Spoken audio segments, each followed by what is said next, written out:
Avisa se o áudio tá bom e confere direitinho. Tá tudo Já tranquilo? tá gravando, eu corto. Então tá bom. Olá, boa noite a todos. Tô tendo que repostar essa aula porque eu tive um problema com o notebook. Foi a aula que minha namorada teve que me ajudar quando o meu notebook deu pau, aí o Zoom não funcionou. Desculpa em demorar, é por conta de que o semestre na UFMG não tá fácil, o regime remoto implicou para a gente algumas dificuldades, no contexto de que teve trabalho, prova, muita coisa, e acabou que a gente meio que se enrolou um pouco. Aí eu peço a vocês desculpas quanto a isso. E vamos lá para a nossa aula de agora. Vamos começar pelos recursos naturais. Só testar se o áudio está beleza. O áudio está tranquilo agora? Deu uma melhorada? Se sim, vamos prosseguir. Segundo, deixa eu ver. Eu tô regravando, mãe, porque o notebook tinha estragado. Daquela vez que eu fui dar aula, o notebook pipocou. Aí quando formatou, perdeu a aula gravada que tinha. Aí eu tô tendo que gravar. Não, mas quando o cara formatou...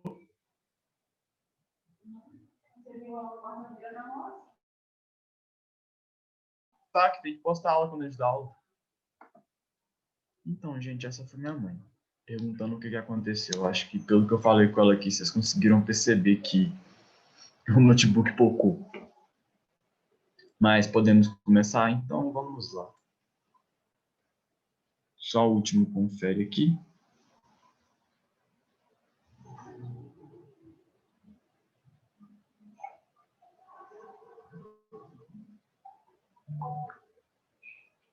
Então, vamos lá. Recurso é tudo aquilo que a gente usa da natureza que é útil para a gente, para a nossa vida em sociedade. Então, tudo aquilo que a gente extrai da natureza para que a gente faça qualquer coisa é um recurso natural. E aí, daí, partindo desse pressuposto de que nós, seres humanos, coisas do nosso planeta, a gente tira muito recurso, a gente tem alguns recursos que são renováveis, outros que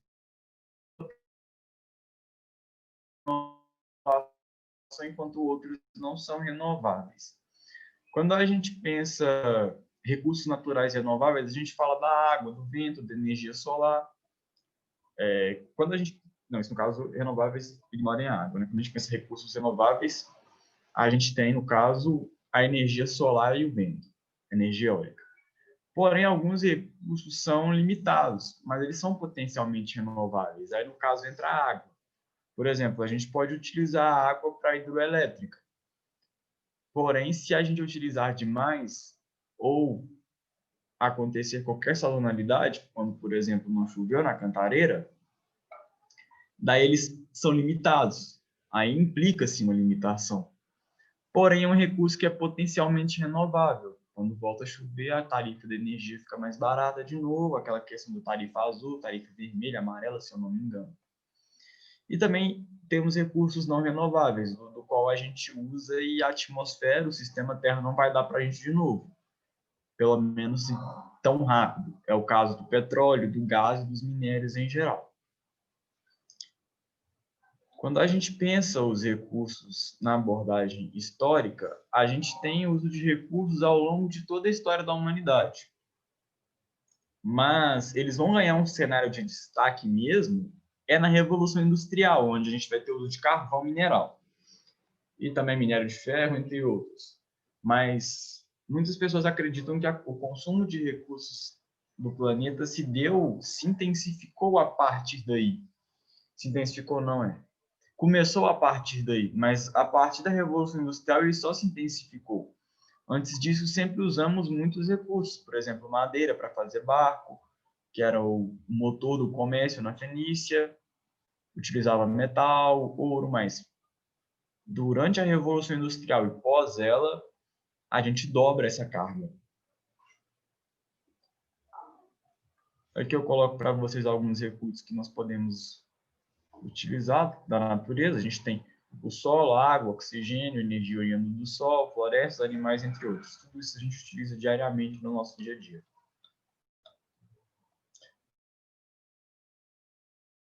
Deixo para vocês a imagem, né? Os egípcios já utilizavam madeira para fazer suas carruagens de guerra. Foi quando essa aqui que eles venceram os fenícios em Kadesh. Os fenícios não, os hititas em Kadesh. Aqui a gente tem também, na Mesopotâmia, o uso do solo e dos animais, da madeira também, que durante muito tempo foi o recurso mais importante para a humanidade. No caso aqui já temos as locomotivas de vapor movidas a carvão, que já entra em um novo traço da história, que é a Revolução Industrial. Elas vão ditar o ritmo do capitalismo durante muito tempo. E, por último, energia solar, que é o que se aparenta para o nosso futuro como energia pura, limpa e renovável. Opa. Aí. Quando a gente pensa os recursos, aqui eu coloco para vocês, os recursos não renováveis, como eu falei em cima, alumínio, ouro, ferro, carvão, minério, petróleo, entre outros. Esses são os não renováveis. Eu vou estar disponível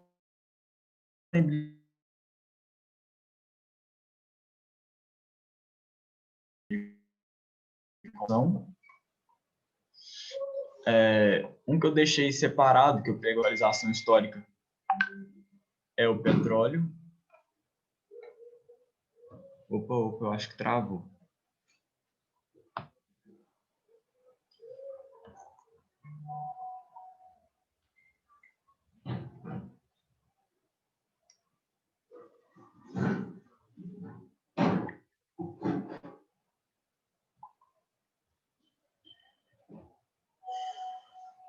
Então,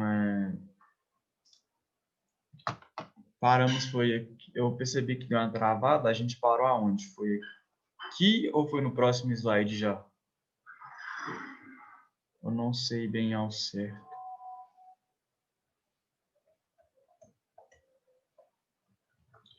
Então, vamos retomar daqui, né, da abordagem histórica, já que eu não lembro bem onde eu falei disponibilizar. Ah, sim, obrigado. Parece que travamos onde eu falava que ia disponibilizar o material para vocês. Eu vou deixar isso aqui para vocês lerem com mais cuidado depois. Vocês não precisam ter pressa com isso aqui, não. Vocês podem ler isso aqui próximo do Enem, uma leitura bem tranquila. Mas o que eu estou falando aqui está aqui no material. Só que vocês devem pensar assim, nossa, tem muito texto, mas é que eu coloco mesmo para me situar, para situar o meu raciocínio. Aqui a gente tem os recursos não renováveis, como eu falei para vocês, né? Alumínio, ferro, petróleo. Alumínio, ferro, petróleo, carvão mineral, gás, entre outros. Aqui, novamente, tudo que a gente usou de recurso ao longo da história humana, madeiras e animais, egípcios e mesopotâmios. Aqui a locomotiva, a Revolução Industrial. E aqui a gente tem energia solar que se apresenta como futuro para a gente, uma energia limpa, pura e renovável, que aparentemente não tem problemas, exceto o material que faz essa placa aqui, que aí já entramos em uma discussão um pouco mais complicada, mas mais para frente a gente vai ver um pouco disso. Recursos não renováveis, como eu falei para vocês, petróleo, ferro, alumínio, carvão, mineral, gás, entre outros. Tudo que vocês vê por aí que falam de reciclagem, às vezes é porque é renovável, não é renovável, ou então porque vai causar um impacto ambiental muito grande. Ou então vocês ficam pensando em combustíveis que estão pensando em alternativa nova porque realmente não são renováveis. No caso, o carvão não era, então a gente teve que pensar o petróleo. E depois a gente teve o petróleo. Depois do petróleo, a gente agora tem que pensar em energia elétrica para poder mover o carro. Porque da forma que a gente consome, é praticamente impossível manter o sistema. Aí aqui eu deixo para vocês uma breve contextualização do petróleo, porque vocês devem estar pensando assim. O meu telefone está tocando. Penso. Vocês devem estar pensando assim, mas o petróleo é usado de agora, tem pouco tempo que a gente usa petróleo. Na verdade, não, gente. O petróleo é usado desde a época do Egito para N fatores. Por exemplo, a gente já tinha pavimentação de estradas, grandes construções, iluminação de casas, lubrificantes, flechas incendiárias, fogo grego, eles jogavam na água e sapecavam fogo em tudo. Então, assim, quando vocês pensarem o petróleo já era utilizado como arma de guerra, não era de hoje. O petróleo já tinha importância política, não é de hoje. As pessoas imaginam que é hoje, porque a gente comete o pequeno erro de pegar a história humana e resumir ela a partir de um certo período e achar que tudo que acontece é por causa desse certo período. E uma coisa que vocês têm que ter em mente na geografia é que a geografia pensa o todo. Então, a gente tem que olhar a história como um todo para poder entender essa dinâmica dos recursos. O petróleo já era um recurso estratégico, não era de hoje, isso é desde o século 4, 5 antes de Cristo. Isso que a gente sabe, né? Já usavam de antes, com certeza. Além de gerar gasolina, o petróleo gera o plástico, então tudo que vocês olharem na sua casa tem um pouco de petróleo, o celular vai petróleo, a impressora vai petróleo, o carregador de vocês vai petróleo. Então, assim, o petróleo desempenha uma função muito importante, inclusive está no plástico, né? Querosene para aviação, óleo diesel. Então, por isso hoje se tem uma corrida muito grande para ver o que a gente vai usar o pós-petróleo, porque na medida que o petróleo vai ficando escasso, a gente tem que pensar algum combustível para girar os motores que a gente tem que não seja de petróleo, porque a gente ainda vai precisar do petróleo há muito mais tempo do que a gente imagina, por exemplo, para borracha, para plástico. Então, existe-se que se tenha pesquisa o tempo inteiro visando novos meios de combustível, porque se a gente vai conseguir manter a nossa reserva de petróleo, conseguir manter a humanidade com plástico, borracha mais tempo, porque isso é mais essencial para a gente do que carro, se a gente for pensar estreitamente. Então, aqui a gente tem o fogo grego, como eu falei para vocês aqui, que eles jogavam sobre a água, o petróleo usado como arma de guerra. Isso aqui deixou Constantinopla a salva dos turcos durante muito tempo, porque o petróleo, por ser um óleo, não mistura com água, é um jogo de química que eu não entendo muito bem. Mas até o ponto da história que eu entendo é o seguinte: os navios de Bizâncio jogavam isso na água e ateavam fogo. Daí, quando outro navio passava, o navio se incendiava. Ficou conhecido durante muitos anos como fogo grego ou fogo de Justiniano. Aqui a gente tem a clássica garrafa de Coca-Cola, símbolo do capitalismo. Em seguida, temos os automóveis e aqui a lamparina. Tudo isso aqui usa petróleo. Temos uma linha da humanidade aqui até hoje. Isso aqui é mais antigo, isso aqui não tão antigo. Vale ressaltar que antes do petróleo a gente usava óleo de baleia. Tem um filme que chama No Coração do Mar e eles contam muito bem essa história, como é que era a vida sem o petróleo para poder fazer lamparina. Gente, era uma coisa de louco você pensar que você vai ter que sair em alto mar para caçar baleia, para tirar o óleo da cabeça dela, porque esse óleo vai iluminar a sua cidade. Era uma coisa que muita gente fazia. Aqui eu coloco para vocês, o petróleo nos dias atuais é matéria-prima de uma das principais fontes de energia no mundo. Então a gente vai ter guerra por causa de petróleo, a gente vai ter sanção, a gente vai ter um monte de problema. Só peço para vocês que vocês não caiam no conto de fada de imaginar que os Estados Unidos invadem o país por causa de petróleo, gente, porque não é bem por aí. Para frente em economia e em conflitos, a gente vai enxergar que tem um motivo maior. Hoje se vende muito que os Estados Unidos invadiram determinados países por causa de petróleo, mas não foi por causa disso não, mas lá na frente eu conto para vocês essa história de maneira melhor. Então tá, vamos lá, né? Quem são os senhores que dominam o petróleo no mundo e quem consome? Quando a gente pensa em petróleo, obviamente a gente já tem Venezuela, Arábia Saudita e Canadá. Irã, Iraque, Rússia, Kuwait, Emirados Árabes. Líbia e Estados Unidos, beleza. Até aqui, ok.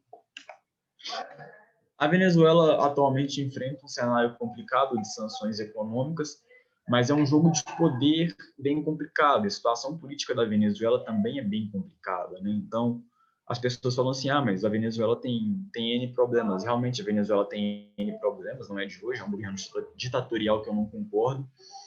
E a Venezuela, quando a gente pensa há não tanto tempo atrás, era um dos melhores países para se viver na América Latina. Porém, as coisas degringolaram na Venezuela e eles entraram no buraco que entraram agora.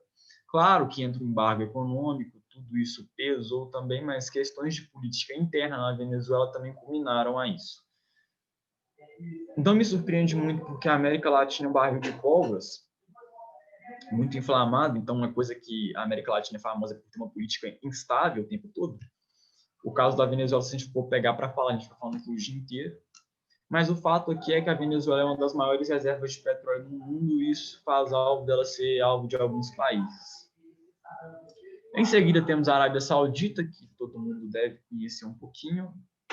A Arábia, onde tem sheiks. Claro, aquilo é Emirados Árabes Unidos, mas eles fazem obras faraônicas com o dinheiro do petróleo.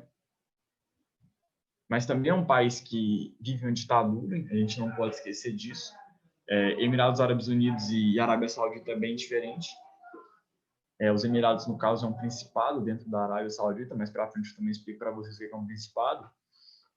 Mas o fato é que a Arábia Saudita é uma ditadura, que ela tem muito petróleo, e não é um governo muito legal, não é um governo muito amigável.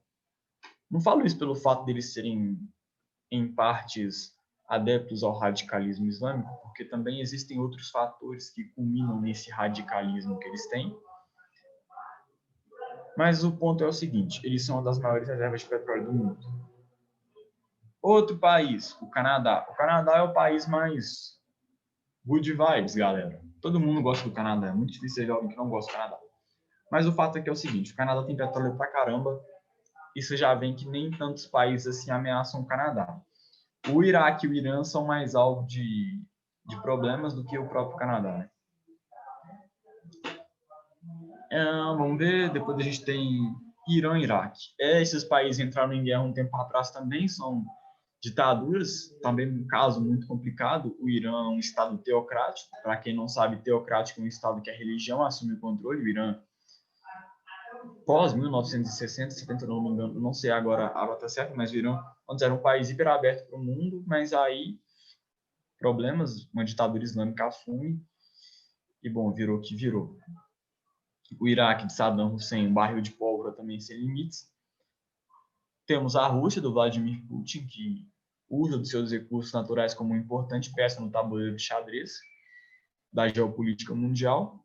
O Kuwait, que é ali perto da Arábia Saudita, perto dos Emirados Árabes Unidos, um país muito desenvolvido e tudo mais. Vocês vão muito Kuwait ainda ao longo da vida de vocês, aqueles que forem para as graduações de engenharia vão conhecer muito bem o Kuwait. Se vocês puderem um dia, eu recomendo que vão. Eu nunca fui, mas eu tenho vontade de ir. E por último, os Emirados Árabes Unidos. Aqui é o caso, né? Eu falei para vocês da Arábia. Os Emirados é um principado dentro da Arábia Saudita. Os Emirados Árabes Unidos muito diferente da Arábia Saudita, mesmo sendo um principado. Mas nos Emirados Árabes a gente consegue ver, e também no Kuwait, a materialização do poder do petróleo. Construções suntuosas, a gente tem Dubai aqui nos Emirados Árabes, aquela coisa toda que vocês já devem ter visto no filme. Temos a Líbia, que passou muito tempo com governos ditatoriais. Para quem não sabe, se eu não me engano, Muammar Gaddafi é da Líbia. Eu vou conferir isso aqui agora. Muammar Gaddafi é da Líbia mesmo, gente, me desculpem aqui. É da Líbia. Quem é da Síria é o outro cara. Deixa eu ver aqui. Gente, isso aqui vocês não me desculpem, mas eu preciso fazer isso, que a informação é importante.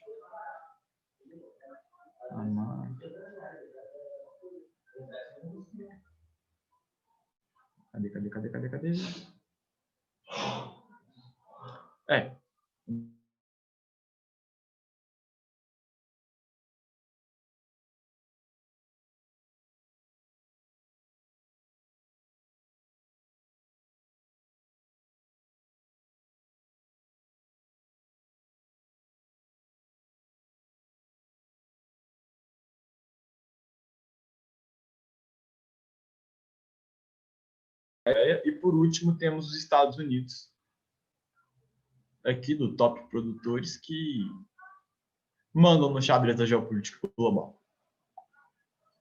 Aqui temos as maiores reservas de petróleo do mundo. Venezuela, Arábia, Canadá, Irã, Iraque.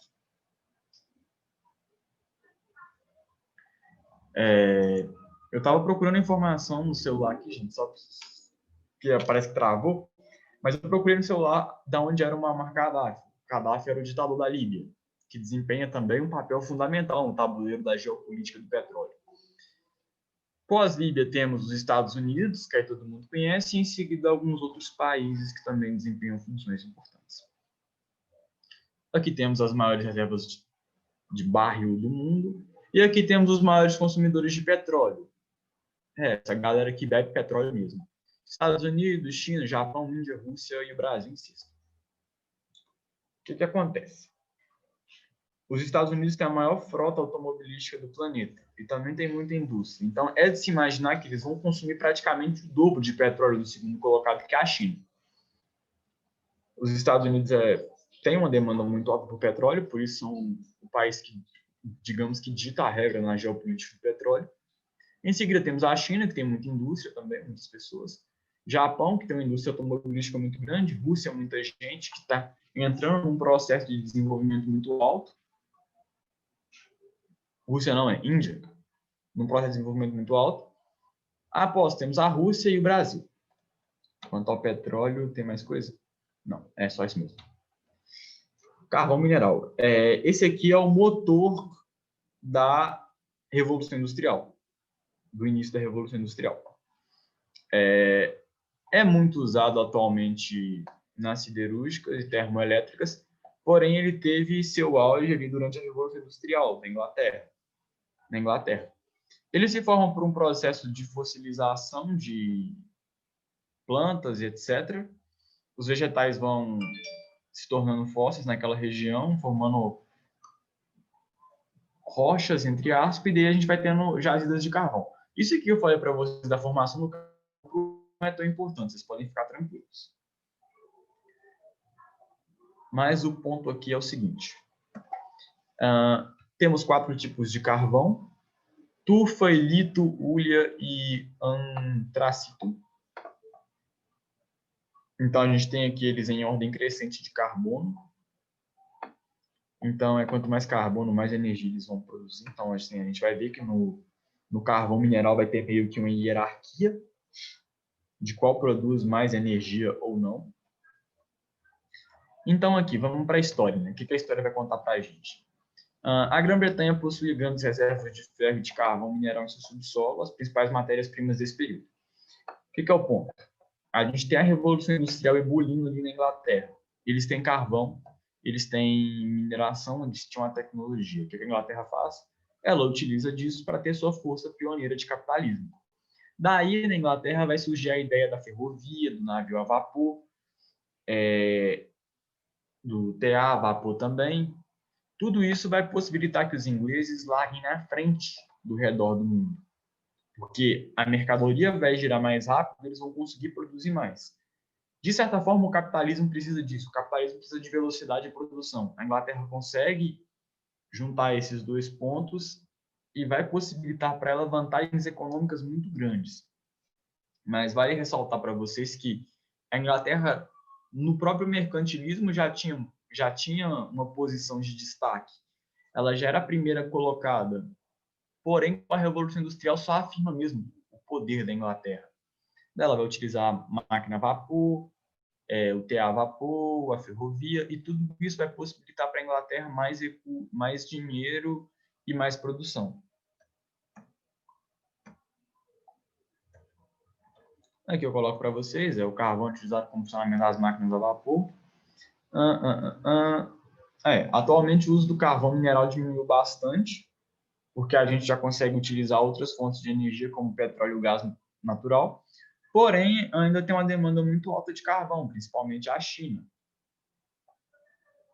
Então, a indústria deles ainda precisa de carvão. Então, eles vão continuar atrás disso ainda até onde der para usar.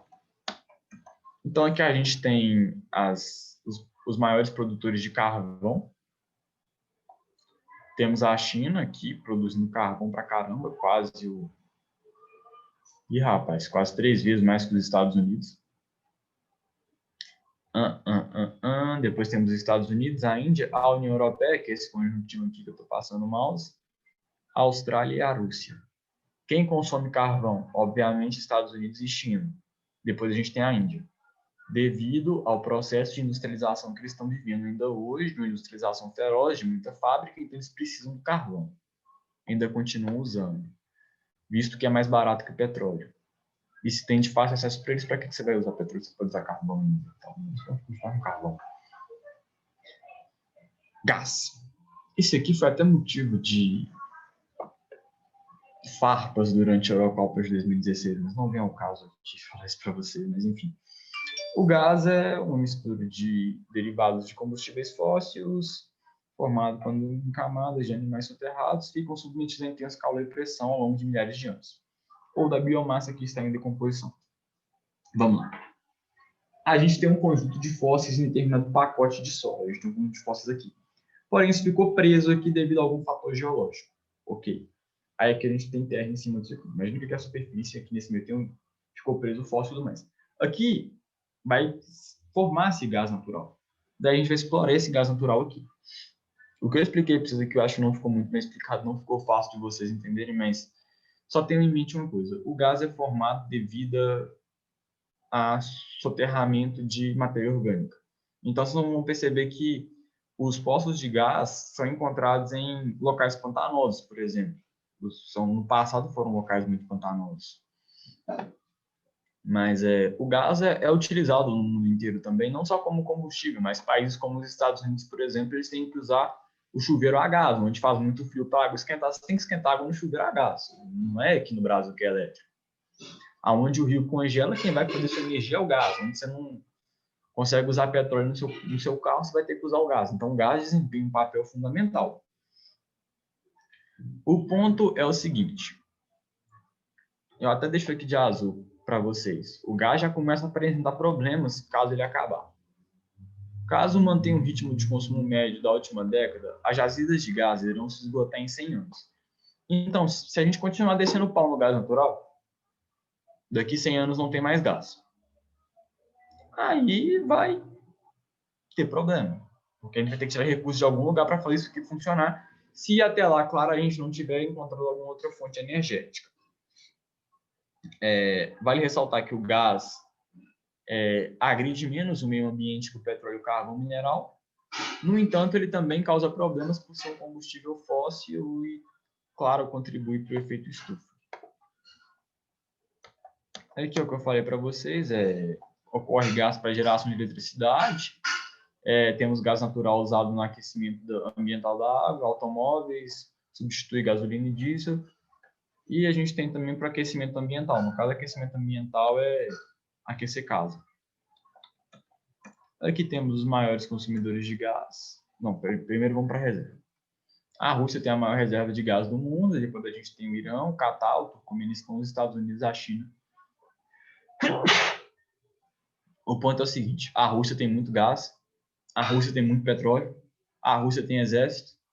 Então, a Rússia, mesmo não tendo uma economia tão forte, quando ela vai sentar com qualquer país na mesa, eles meio que costumam afinar para a Rússia. Então, a Rússia utiliza muito bem do seu solo para se manter forte na geografia política. Temos o Irã, o Catar, o Turcomenistão e os Estados Unidos também, que são países importantes. Mas quem consome gás? Os Estados Unidos consomem quase tudo. Se vocês pensarem, os caras consomem o petróleo, consomem o carvão, consomem o gás e por aí vai. Mas é claro, tem população, tem indústria, tem lugar frio, tem automóvel. Então, eles acabam que ficam reféns do seu próprio consumismo, né, desacelerado. Então, temos Estados Unidos, a Rússia consome muito gás. A Rússia aparece aqui porque a Rússia é um país frio. Então, é de se imaginar que a gente pensa o gás para aquecimento ambiental, no caso, aquecimento da casa, isso, chover, etc. É de se imaginar que os russos vão fazer bastante uso de gás. Em seguida, temos a China para as indústrias também, e depois o Irã e em seguida o Canadá, que também é frio. Energia nuclear, essa aqui é feita por um processo que o pessoal na física vai saber explicar melhor para vocês. Eu nem vou me atrever a fazer um exemplo com as minhas mãos igual eu fiz. Do carvão é uma vai gerar energia. Então, não sei como funciona isso aqui, mas o fato é o seguinte. A energia nuclear, muita gente dá pedrada na energia nuclear. Mas a gente tem que lembrar que o nosso planeta não é igualitário para todo mundo, nem todo mundo tem as mesmas características sazonais que vão te possibilitar ter energia. Então, alguns países têm que usar energia nuclear porque eles não têm condições climáticas de usar outro tipo de energia. Às vezes lá não tem gás, a região não tem gás, não tem petróleo, não tem nada, não tem rio congela, então você vai ter que usar gás. Usar gás não, usar energia nuclear. Basicamente, a energia se forma porque o calor gerado ali pela reação nuclear, se não me engano, vai girando energia. Mas alguns países subsidiaram plantas nucleares ao longo do tempo, né? Porque, de certa forma, ela não exige um impacto ambiental tão grande assim para se construir energia, para se construir uma usina nuclear. Então, muitos países optaram por utilizar ela também, além desses fatores que eu falei. Então, aqui, como deixa eu ter marcado mais claro para vocês, a energia nuclear apresenta uma vantagem de não necessitar de alagamento de grandes áreas para formar lagos e reservatórios. Então, assim, você evita a perda de terra. E outro ponto é o seguinte, como eu falei para vocês, a energia nuclear, fez frio, fez calor, você continua com o mesmo ritmo de produção. Então, isso não impacta diretamente. Vale ressaltar para vocês que a energia hidroelétrica ela apresenta problemas muito grandes. Mesmo que ela é limpa e renovável, ela apresenta problemas. Olha, você para fazer uma usina hidroelétrica, você tem que inundar uma área muito grande. Você tem que desapropriar pessoas e você causa impacto na biodiversidade dali. Então, tem esses pequenos detalhes da energia hidroelétrica ali, né? Você vai gastar muito espaço, enquanto para energia nuclear, não. Não precisa disso. Você só vai ter que fazer a planta, se não me engano, próximo ao mar, próximo de um grande rio, para poder resfriar o reservatório. Só que ela tem um problema, né? Se der ruim, acontece igual aconteceu no Japão. Igual aconteceu em Chernobyl, você tem que desativar uma área inteira. Mas são bem poucos os casos em que tivemos problemas. Acontece mais por negligência, ou então por algum fator natural mesmo, tipo no Japão. Tivemos um terremoto, deu problema. Agora, o que os japoneses fizeram depois disso, aí já é sacanagem. Jogar água do reservatório que passa na radiação do mar é um pouco complicado. Mas vamos lá. Quem produz energia nuclear? Estados Unidos, França, Japão, Rússia, Coreia do Sul. Estados Unidos, como eu falei para vocês, eles consomem tudo que é tipo de recurso, população, frio, muita gente, indústria, automóvel, então eles precisam de energia o tempo todo. Em seguida, temos a França. Percebam que nos Estados Unidos a produção de gás da energia nuclear é bem pequena, é só 20%, então eles utilizam bem mais coisas. Enquanto na França é 75%. Mas aqui que está o ponto. A França é um país territorialmente pequeno, então ela vai ter que utilizar disso. Como também no Japão. No Japão é menor ainda.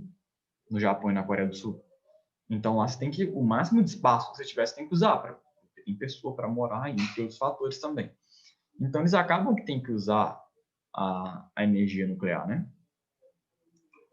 E, por fim, a Rússia, que é muito frio, então é um pouco complicado, né? A gente pensar assim, nossa, o que a gente vai fazer aqui agora para ter energia para esse povo? Tem que ser usina nuclear. Então, é o que a gente tem uma máxima na geografia, que é a seguinte: a paisagem se impõe sobre você, o território vai se impor sobre você. O que você está vendo de meio natural vai se impor sobre o ser humano. E a gente não consegue mudar isso. Pelo menos de maneira tão simples, a gente não consegue mudar. Esses aqui são os recursos não renováveis, que a gente falou um pouquinho aqui agora. Agora vamos aos recursos renováveis. Temos energia hidroelétrica. No caso, a gente precisa aproveitar de um rio muito grande, de um lago muito grande. Temos que usar a natureza, temos que usar o território, a paisagem a nosso favor aqui, para cercar a água e fazer com que essa água gire em uma turbina, que essa turbina vai gerar energia. Pelo menos eu imagino que é assim. O engenheiro elétrico vai saber explicar isso melhor que eu. Mas, enfim, pelo menos eu acho que é assim. Então, a gente precisa ter muita água. Então, vocês vão perceber que alguns países vão utilizar disso como meio estratégico. Por exemplo, o Brasil. O Brasil é um país que tem uma rede fluvial muito grande. Então, a gente vai partir para essa ideia de usar energia hidroelétrica. Até aí, ok, a gente está usando o que a gente tem para usar. Mas é claro que no Brasil a gente também tem alguns problemas com isso, as pessoas têm que mudar de lugar, a gente gera um impacto ambiental muito grande. Mas, em contrapartida, a gente produz muita energia, uma energia limpa que, de certa forma, ajuda muito o nosso país. O ponto é que a gente tem que construir um lago para que a gente tenha água o tempo todo para poder girar a turbina. Então, se for um rio muito pequeno, não dá, porque a gente pode reduzir muito a potência. E assim a gente vai construir uma usina hidrelétrica. Qual que é o ponto da usina hidrelétrica? Ela ocupa muito espaço, tem que desapropriar pessoas, e você vai inundar uma área muito grande. Como eu falei, a gente tem que fazer um reservatório para que tenha água para girar a turbina o tempo todo. Não dá só para usar o rio, porque, bom, se com reservatório a gente já sofre com sazonalidade, como aconteceu em São Paulo com a Cantareira, que esvaziou a energia do pessoal foi lá no telhado, subiu. Se fosse um rio só, ia ser pior ainda, né? Então, tem esse pequeno detalhe. Aqui eu coloco para vocês a usina de Três Gargantas na China, essa coisa maravilhosa de se ver, que eu queria ver de perto. E Itaipu, que eu também queria ver de perto, que é muito bonito. São as duas maiores usinas hidrelétricas do mundo. A gente tem Três Gargantas como a maior e Itaipu em seguida. Porém, Três Gargantas é feita para poder controlar o rio. Os chineses precisavam controlar as enchentes do rio, então eles constroem essa usina para isso. Enquanto aqui Itaipu não, já é construída mesmo com projeto de gerar energia. Então, quase lá, galera. Agora temos a energia eólica, que essa aqui é bacana pra caramba. Por que ela é bacana? Eu explico para vocês agora. Basicamente, quase todo canto do mundo dá para gerar energia eólica. Ela é limpa, eterna, renovável, ainda você consegue fazer uns parques de moinho legal. Então, a gente já usa energia eólica, não é de hoje, já tem um tempo. Porém, a gente começou a usar ela para produzir eletricidade de alguns anos para cá. A gente se aproveita do vento, que vai girar aquele moinho grandão, esse moinho vai girar uma folia que vai gerar energia. Então, tem um potencial energético muito grande quando bem explorado. Aqui eu coloco para vocês algumas informações interessantes. A Dinamarca produz muito disso. E, bom, temos dois tipos de moinhos. Temos os moinhos onshore, em terra, e offshore, marítimo. Ó, agora aqui entra a geografia de novo. Quando a gente tem as correntes de vento, são mais fortes no oceano. Em superfície, não é tão forte. Então, para quem está pensando em energia eólica, é mais interessante... Peraí. É mais interessante esse modelo aqui. Aqui a gente vai conseguir fazer mais energia. Porém, é mais caro. Ou a gente pode colocar aqui e se aproveitar disso e usar também. No caso do Brasil, a gente pode fazer as duas coisas. Por que não estamos na vanguarda disso? Não sei. Ninguém entende o que acontece no Brasil. Talvez falta de planejamento, talvez política pública errada. Mas, bom, deveríamos ter começado há mais tempo. E ainda não é tarde para começar. Imagino que daqui a uns anos a energia eólica vai entrar mesmo no debate total. E é mais legal ter moinhos do que ter hidrelétrica e energia nuclear. Mas não capta tanto, não produz tanta energia assim. Enquanto aqui já produz muita energia, porém custa um pouquinho mais caro. Muita coisa mais cara. Não sei se vocês já andaram em estrada, quando vão viajar, vocês vão com carreta grandona, estão carregando essas hélices aqui. Ó. É muito lindo de ver, gente. Energia solar. Essa aqui também é interessante. As pessoas podem ter um painel solar na sua casa e gerar energia. Conhecida como energia solar, energia heliotérmica. Bom, qual que é o ponto aqui? A gente utiliza painel que capta o calor do sol e produz energia. Se não me engano, é assim que acontece. Não sei ao certo também. Mas o ponto aqui é o seguinte. É uma tecnologia que eles estão utilizando que está evoluindo ao longo do tempo. É bem jovem esse tipo de tecnologia. Então, com o passar dos anos, a gente vai ver que isso vai se popularizar. A energia solar, junto com a energia eólica, mas principalmente a energia solar, ela é igual estamos em Vingadores. Eu sou inevitável. A gente vai acabar, em um futuro não tão distante, tendo energia solar em nossas casas. A gente vai parar de usar energia hidroelétrica. E eu acho até interessante assim, a gente ter a nossa própria energia em casa. Espero que os governos abram um olho para isso e financiem projetos para isso, porque é muito interessante. A gente não vai ficar refém a, por exemplo, chuva e acabar a nossa energia. A gente não vai ficar refém de sazonalidade, de chover pouco, energia aumentar. A gente não vai ficar refém de muita coisa. Mas tem um pequeno problema aqui. As placas são feitas de lítio, e lítio é um recurso escasso. Então, a gente tem que começar a pensar já, para quem está nessa área, começar a pensar novos materiais que podem substituir o lítio. Caso a gente consiga, a gente tem um novo patamar de energia, de pensar a vida na Terra. Olha, vamos produzir nossa energia do Sol. Então, é muito interessante, é uma solução barata e que tem tudo para se alavancar ao longo dos anos. Estamos quase acabando. Então tá. Potencial energético renovável do Brasil. Então aqui a gente tem as regiões que fornecem mais características para energia hidroelétrica. A gente está na região norte, e aqui a região do sul do Paraná, como os maiores potenciais hidroelétricos do Brasil.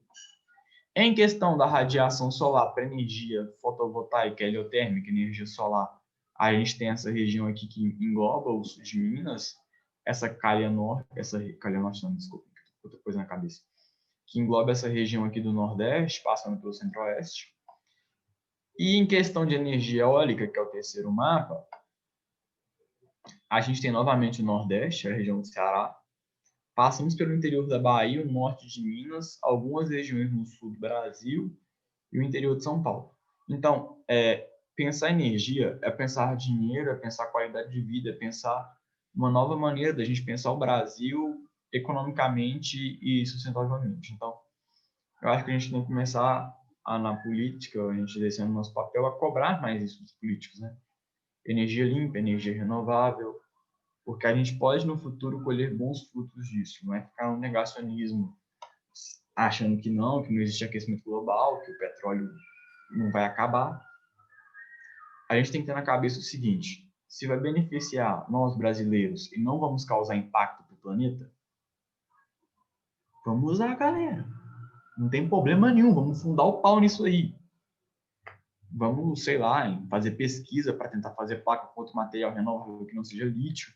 Vamos usar energia solar, vamos usar energia eólica, vamos usar energia hidrelétrica, porque no futuro os carros vão ser elétricos. E aí é hora do Brasil sair na vanguarda. A gente precisa ter a visão para isso, para que no futuro possamos viver uma condição melhor. Aqui está a matriz energética mundial. O mundo ainda consome muito petróleo e muito carvão mineral.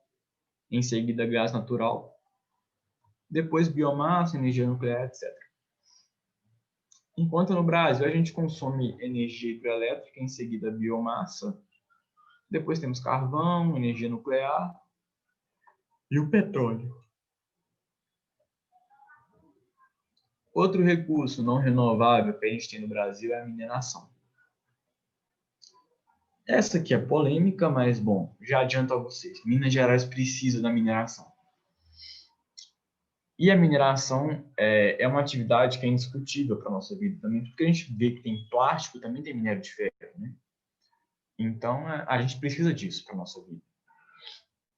E a gente nem percebe. E mineração não é uma coisa que é de agora. A gente passa desde o início da humanidade, quando a gente começou a fundir bronze para fazer armas e tudo mais, até os dias de hoje. Então, a mineração para a história humana é muito importante. Aqui eu coloco para vocês a linha do tempo, a atividade de mineração moderna, digamos assim. Temos o Alfred Nobel, se não me engano, esse cara que deu o prêmio Nobel, inventor de dinamite. Então, assim, aqui a gente tem a atividade mineradora, que desempenha uma função muito importante. Aí vocês devem pensar assim: professor, e os impactos ambientais? Bom, o que acontece? A mineração, de certa forma, gera impactos ambientais. Mas cabe ao Estado, e eu acho que é um papel totalmente exclusivo do Estado, regular isso para que não se tenha tantos impactos ambientais, que trabalhe com a área de preservação, que cobre das empresas que estão minerando posturas corretas, técnicas e científicas, coisa que não faz. Porque você devem estar perguntando assim, mas olha o que a Vale fez. Realmente o que a Vale fez minerando aqui em Minas Gerais foi uma situação um tanto quanto delicada, não foi só uma vez, foram 2 vezes, mas claro que a Vale tem um problema e tem um problema, mas o problema maior foi o Estado não supervisionar. Foram os políticos, os deputados, os vereadores, os prefeitos, não praticarem seu papel que era, olha, Minas Gerais depende da mineração, está no nome do Estado. Eu sei que isso causa impacto ambiental. O que eu tenho que fazer? Eu tenho que supervisionar. Cabe ao poder público supervisionar isso. Por que não supervisionou? Por que ninguém olhou? Foram comprados ou todo mundo fez vista grossa? Eu não sei. Vocês já imaginaram uma barragem romper no sul da França?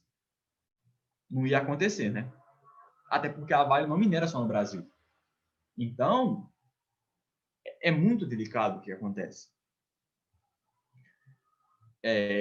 A Vale, claro, tem sua parcela de culpa. A Vale tem uma parcela de culpa muito grande. Mas a culpa é 50% da Vale e 50% dos políticos que estavam no poder. Seja quem era o governador, quem era o prefeito, quem era o secretário de Estado, quem era o secretário de Meio Ambiente, porque seja quem era o ministro de Meio Ambiente, porque como assim? Eu estou desenvolvendo políticas de meio ambiente, eu trabalho com meio ambiente, eu sou político de uma cidade que depende da mineração, eu sei que a mineração causa estrago, e eu não vou ficar supervisionando isso.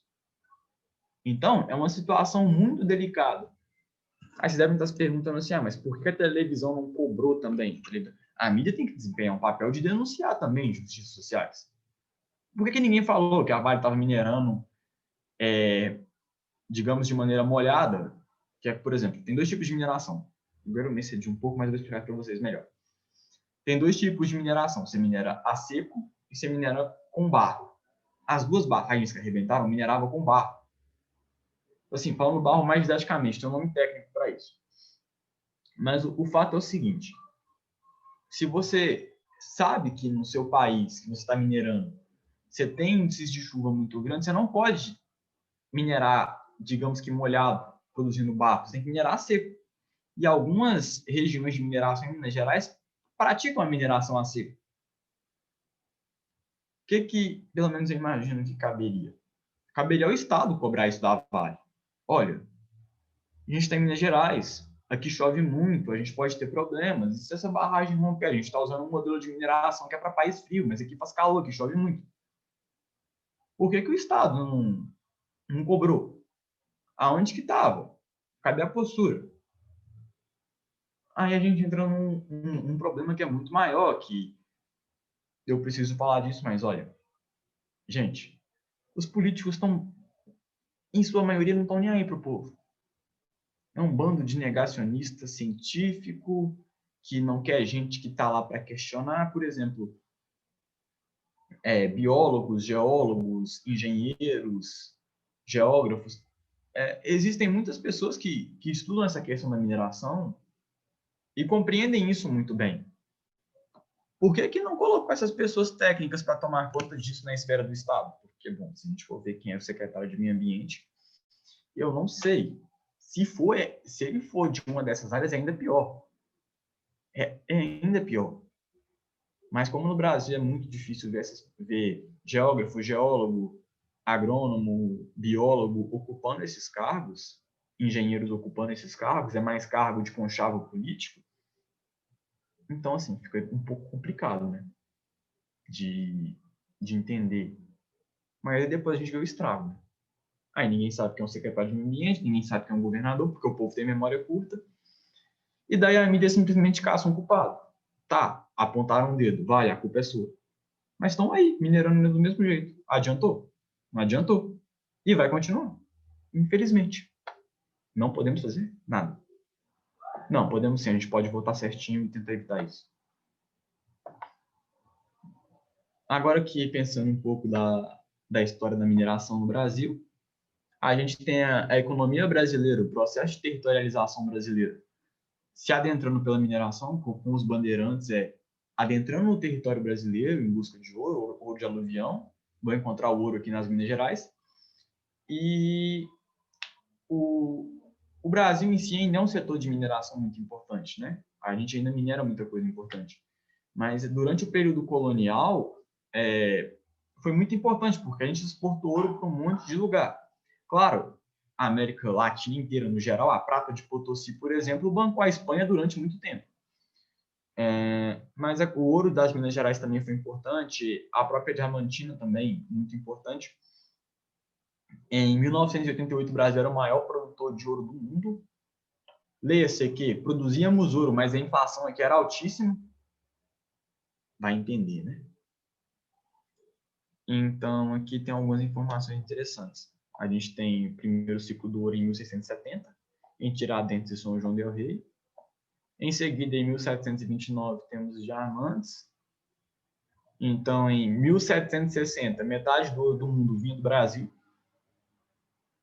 No século XVIII, 400 mil imigrantes portugueses vieram explorar as minas do Sudeste brasileiro. Mais de 1 milhão de escravos foram enviados da África para trabalhar nas minas de ouro. Aqui é uma história, esse ponto aqui dos escravos é uma história interessante, porque vai contar para a gente um pouco da história da África, da onde que vinham esses escravos. Eles vinham de portos específicos. É bem interessante, recomendo que vocês procurem sobre isso depois. Claro que a escravidão é uma história muito triste que a gente tem, não só no Brasil, mas no mundo todo. Mas eu falo para vocês poderem olhar isso aqui, porque a história das Minas Gerais tá aqui também, né? E também isso aqui vai contar a história dos povos da África, que mineram não é de hoje. A partir do momento que a gente deixa de entender o continente africano do qual os escravos vieram, a gente também deixa de entender a nossa história, né? E isso no Brasil tem sido uma coisa muito complicada, porque, bom, a gente pensa assim, muitas pessoas têm isso no imaginário. Não tinha nada na África, os portugueses foram lá escravizar. Mas espera aí, não é qualquer povo que mexe com mineração. São civilizações avançadas que fazem isso. Então, isso aqui já dá um indício de que, já para quebrar o preconceito de quem acha que na África não tinha nada, de quem acha que na África as coisas eram bem assim, por que não? O continente africano passou por um processo de subjugamento, de domínio, que atrasou a África em muito tempo. Atrasou em muito a África.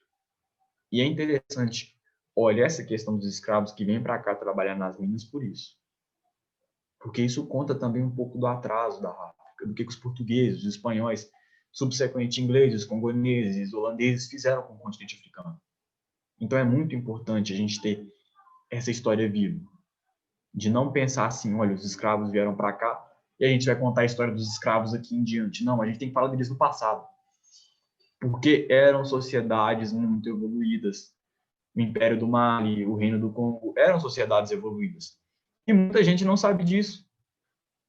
E é importante a gente ter essa postura de ensinar para as pessoas que não, olha, tinha muita coisa na África, eram civilizações evoluídas. Eles tinham império, eles tinham palácio, cidade, universidade. Então é importante sempre frisar isso. Tinham tecnologia de mineração. Você vê como é que eles estavam evoluídos. Mas aí os europeus chegam e avacalham o negócio todo. Em 88, o Brasil era o quinto maior produtor de ouro no mundo. Como eu falei para vocês, a gente produzia ouro, mas tinha inflação altíssima. Então, uma situação complicada. Aqui temos o Debré, quando pintou as Minas Gerais. Aqui temos Serra Pelada. Recomendo que vocês procurem o filme para assistir, porque vocês vão gostar. É bem interessante, conta como que é o ciclo minerador, conta como é a cultura do garimpo. Aqui temos Tiradentes, que lutou contra o imposto e acabou morto. Lutou não, né? Serviu de bode expiatório da galera que estava querendo lutar contra isso aí. Pelo menos aqui ele está representado um pouco mais fiel. Geralmente representa um Tiradentes barbudo, parecendo com Jesus. Dentro da história tem uma discussão interessante sobre isso, mas aqui ele está como soldado, o alferes, né? E aqui temos a mineração em algum lugar de Minas Gerais, se não me engano, que é na Serra da Moeda, onde vocês conseguem ver o tamanho da cava que eles fizeram. Cabe a nós cobrar os políticos para supervisionar, né? É muito importante isso. E aí que a gente tem depois as maiores jazidas de minério que o Brasil produz, né? É que a gente tem minério de ferro, estanho, cobre, alumínio, a gente produz muita coisa. Aqui os impactos ambientais que eu já falei para vocês. Aqui tem, no caso, a questão dos garimpos ilegais em terras indígenas, que aí já é uma fronteira muito grande, que também não é supervisionada, e que cabe a nós também supervisionar, né? Porque vai causando impactos ambientais em regiões um pouco afastadas. Então, tem que tomar muito cuidado com isso. E vai colocando a vida dos indígenas em risco. E causando impactos ambientais que também podem colocar a nossa vida em risco no futuro. Porque, bom, a gente não sabe o que tem na Amazônia que pode complicar a gente daqui a uns anos, algum tipo de mosquito, alguma doença. Então, é muito importante ter essa postura bem crítica quanto à mineração. É uma atividade importante? É uma atividade muito importante. Mas os políticos que a gente coloca lá têm que supervisionar. E não é vir com discursos, digamos que populistas, de que tem que ter mineração ou não tem que ter mineração. É ter um discurso certo, coerente, embasado cientificamente, explicando os pontos positivos e negativos e como deve ser feito.